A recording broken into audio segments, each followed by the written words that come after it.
Comment différencier un revenu passif d'un récurrent? Vaste question, mais finalement tu vas voir que je l'ai traité en très peu de temps dans cette vidéo. Mais avant de découvrir cette différence majeure, je t'invite à cliquer sur le bouton s'abonner si tu ne l'es pas encore, le bouton rouge en dessous et à côté tu as une cloche de notification, tu appuies dessus pour recevoir une notification chaque fois qu'il y a une nouvelle vidéo. Et moi je te retrouve à la fin de cette vidéo pour une synthèse complète. Générique.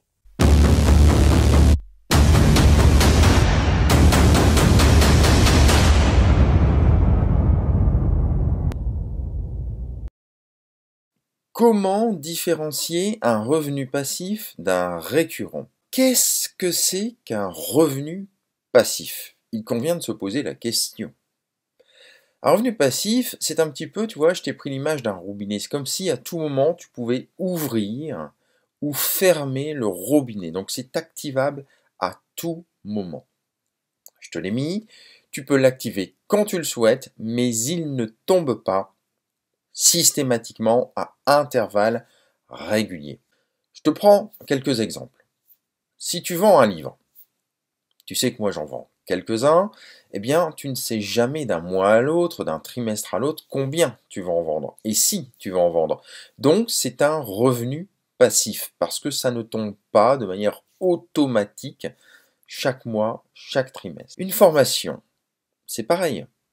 Tu ne sais pas d'un mois à l'autre combien tu vas en vendre et si tu vas en vendre. L'affiliation, c'est exactement la même chose.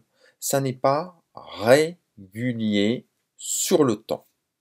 La plupart du temps, il nécessite de l'entretien et un investissement en termes de temps. Ce que tu n'auras pas forcément, on va le voir après, avec un récurrent. Le récurrent, donc, maintenant, je te l'ai mis, c'est l'argent qui cycle, qui tombe systématiquement à intervalles de temps réguliers. Ça peut être un intervalle de temps d'un mois, d'un trimestre, d'une année, et ceux qui arrivent à trouver la pépite de manière hebdomadaire. Ça peut arriver. Moi, j'en ai un que je suis en train de mettre en place qui tombera de manière hebdomadaire, incessamment sous peu, d'ici quelques mois. Si tu es salarié, je te prends un exemple, que tu as un CDI, pas un CDD, un CDI, eh bien ton salaire, c'est un récurrent. On est bien d'accord, parce qu'il tombe tous les mois. Tu as la sécurité de l'emploi, tu es en CDI. À l'inverse, on pourrait imaginer qu'un CDD, justement, c'est un revenu passif, parce que tu ne sais pas combien de temps il va tomber. D'accord? Tu vois un peu l'idée de cette notion de revenu passif et de récurrent. Je vais te donner d'autres exemples. L'immobilier. L'immobilier, au démarrage, à mon sens, c'est un revenu passif.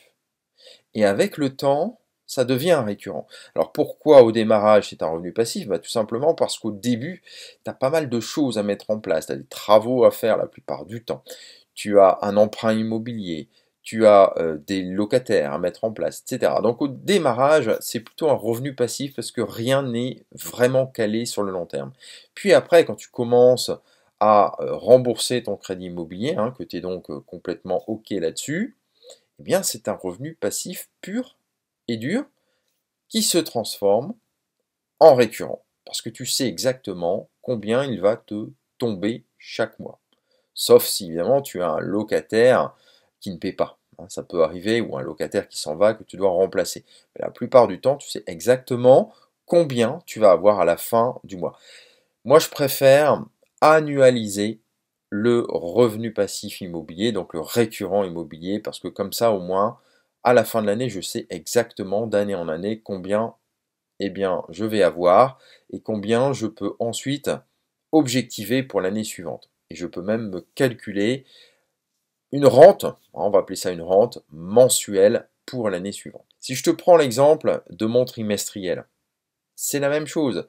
C'est un revenu passif qui va se transformer avec le temps en récurrent. C'est-à-dire que je pourrais calculer une moyenne à peu près entre les clients qui arrivent, enfin les clients, moi je les appelle des prospects étudiants qui arrivent et ceux qui partent, hein, il y en a toujours qui partent, qui abandonnent, qui procrastinent, eh bien je pourrais calculer une moyenne mensuelle en licence sur l'année. D'accord? Parce qu'entre les abonnements trimestriels et les abonnements annuels, je peux faire un calcul de ratio. Si tu as mis en place un abonnement mensuel, hein, moi je prends l'exemple du P1000, c'est un abonnement mensuel pour mon programme d'investissement dans les paris sportifs, eh bien là c'est exactement le même processus que pour un trimestriel. Tu vas calculer un ratio sur l'année, une moyenne si tu préfères, donc tu vas annualiser cela pour l'année suivante pour te calculer un récurrent mensuel. L'idée, c'est toujours de travailler sur cette base de récurrent. C'est beaucoup plus puissant que eh bien, les revenus passifs. Alors maintenant, je vais te donner un conseil, un ultime conseil. Privilégie les récurrents. Tu t'en doutes. C'est ce qu'il y a de plus puissant. Alors je suis en train, au moment où je te fais cette vidéo, donc ça sera peut-être sorti quand tu regarderas cette vidéo, parce qu'avec YouTube, on ne sait jamais à quel moment tu arrives pour la regarder, de sortir une formation exceptionnelle sur les revenus passifs. Alors pourquoi je la sors cette formation? Parce que justement il faut avoir, tu vois, hein, sur ce slide, un maximum de revenus passifs. Tu ne vas pas ici mettre en place 365 revenus passifs, mais je vais te donner tout au long d'une année 365 revenus passifs. Et tu pourras en choisir quelques-uns qui te correspondent et les transformer en récurrents. C'est ça la force de cette formation exceptionnelle en francophonie. Alors moi je te conseille de mettre en place 3 récurrents, hein, tu le sais, j'ai monté l'arc à 7 cordes, 3 récurrents, c'est la base. Souviens-toi donc justement de cet arc à 7 cordes, si tu ne sais pas de quoi je parle, tu vas voir dans les vidéos YouTube, tu t'abonnes à la chaîne au passage. Tu peux aussi transformer des revenus passifs en récurrents. C'est pas tu peux, tu dois le faire. Tu ne pourras pas faire ça pour tous les revenus passifs, mais essaie de le faire pour un maximum d'entre eux. Enfin, je te donne un tout dernier conseil. Pose chaque jour une action pour mettre en place un récurrent sur le court, moyen et long terme. C'est-à-dire que petit à petit, tu vas poser des jalons pour mettre en place des revenus passifs qui se transformeront ensuite en récurrents. Ok? Allez, maintenant je te retrouve pour la synthèse. La synthèse, eh bien la voici, elle est courte, elle est simple, mais avant de te l'expliquer, n'oublie pas, si tu ne l'as pas encore fait, hein, c'est juste en dessous, de t'abonner à la chaîne, de cliquer sur la petite cloche de notification et de liker, de partager et surtout de commenter parce que bien souvent je reçois des commentaires et je réponds toujours aux commentaires sur YouTube. Donc je te rappelle la différence entre les revenus passifs et les récurrents. Pour faire simple, un revenu passif, tu peux l'acter quand tu veux, tu ouvres le robinet, tu en as besoin et tu le refermes. Parce que la plupart du temps, c'est assez chronophage.